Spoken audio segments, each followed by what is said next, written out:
আমার বাংলাদেশি ভাই বোনেরা, আশা করি যে যেখানে আছেন সবাই ভালো আছেন। আজকে সংক্ষিপ্তভাবে একটা বিষয় নিয়ে আপনাদের সাথে কথা বলবো। সেটা হলো আমাদের বাংলাদেশের একটি বিশেষ অঞ্চল কিন্তু অন্য একটা দেশের কাছে চলে যাচ্ছে, কিংবা আমাদের একটা বাংলাদেশের বিশেষ অঞ্চল নিয়ে আরেকটা নতুন রাষ্ট্র গঠন করা শুরু হয়ে গেছে।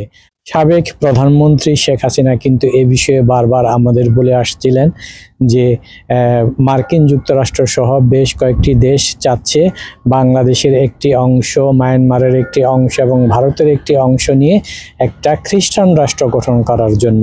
প্রধানমন্ত্রী শেখ হাসিনার কাছে এই প্রস্তাবও দেওয়া হয়েছিল, তিনি যদি এই কাজে রাজি থাকেন তাহলে তিনি আজীবন ক্ষমতায় থাকতে পারবেন। তিনি সংসদেও একথা বলেছেন, শেখ হাসিনা বিভিন্ন সংবাদ সম্মেলনেও একথা বলেছেন, কিন্তু আমরা তার এই সব কথা বিশ্বাস করিনি। আমরা ভেবেছিলাম তিনি ক্ষমতায় থাকার জন্য এই সব বলছেন, এই বলে আমরা উড়িয়ে দিয়েছি। কিন্তু এখন আমরা দেখতে পাচ্ছি এই যে বর্তমান ইউনূস সরকার রয়েছে, এই ইউনূসের সরকারের উপদেষ্টাই কিন্তু স্বীকার করে নিয়েছেন যে মানবিক করিডোর দেওয়ার নামে একটি চুক্তি হয়েছে জাতিসংঘের সঙ্গে। এটা আসলে খাদ্য নয়, এর মাধ্যমে অস্ত্র সহায়তা দেওয়া হবে এবং বিদ্রোহীদের সহায়তা করা হবে। বাংলাদেশের ওই অংশ, মিয়ানমারের অংশ কিন্তু ইতিমধ্যে অরক্ষিত হয়ে পড়েছে এবং হাজার হাজার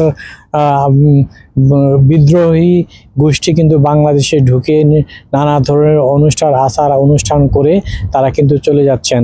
ঠিক সেভাবেই সেন্ট মার্টিন নিয়েও কিন্তু সাবেক প্রধানমন্ত্রী শেখ হাসিনা আমাদের বারবার বলে আসছিলেন যে মার্কিন যুক্তরাষ্ট্র এই সেন্ট মার্টিন চাচ্ছে, সেন্ট মার্টিনে তারা ঘাঁটি করতে চাচ্ছে, কিন্তু প্রধানমন্ত্রী শেখ হাসিনা তাতে রাজি নয় বলে তারা শেখ হাসিনাকে ক্ষমতাচ্যুত করার জন্য নানা ধরনের ষড়যন্ত্র করে যাচ্ছেন। তারই কিন্তু প্রতিফলন ঘটেছে। আমরা দেখেছি 5ই আগস্ট প্রধানমন্ত্রী শেখ হাসিনাকে ভারতে চলে যেতে বাধ্য করা হয়েছে।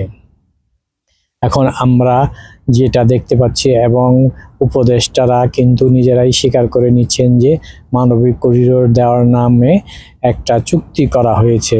আসলে এই চুক্তি কিন্তু শুধু মানবিক করিডোর নয়, আমরা জানি ডক্টর ইউনূস কিন্তু ক্ষমতায় এসেছে মার্কিন যুক্তরাষ্ট্রের কাছে দস্তখত দিয়ে যে তিনি ক্ষমতায় থাকলে পার্বত্য চট্টগ্রামের একটি অংশ দিয়ে দিবেন এবং সেখানে খ্রিস্টান একটি রাষ্ট্র গঠিত হবে।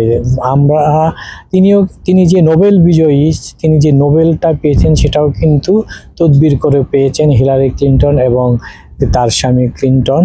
এই তদবির করে তাদের এই তদবিরের মাধ্যমে কিন্তু ডক্টর ইউনূস নোবেল পুরস্কার পেয়েছেন। এর প্রতিফলন হিসেবে ডক্টর ইউনূস কিন্তু বাংলাদেশ থেকে হাজার হাজার কোটি টাকা পাচার করে ক্লিন্টনের ফাউন্ডেশনে দিয়েছেন। এভাবেই কিন্তু দেশ চলছে, রাষ্ট্র চলছে এবং বাংলাদেশের অবস্থা কিন্তু খুবই করুণ।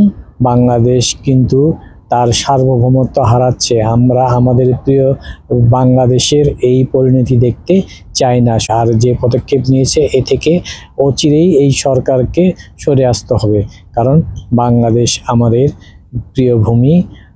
বাংলাদেশ আমরা পেয়েছি হাজার হাজার মানুষের রক্তের বিনিময়ে, আমাদের হাজার হাজার মায়ের সম্ভ্রমের বিনিময়ে। আমরা আমাদের এই দেশটাকে হারাতে দিতে চাই না। সবাই ভালো থাকবেন, ধন্যবাদ। আপনাদের সাথে অন্য কোনো ভিডিও নিয়ে দেখা হবে। আমার ভিডিওটিতে অবশ্যই লাইক দিবেন এবং সাবস্ক্রাইব করে রাখবেন। নতুন কোনো তথ্য পেলে অবশ্যই আপনাদের কাছে সেই তথ্য নিয়ে হাজির হব। ধন্যবাদ।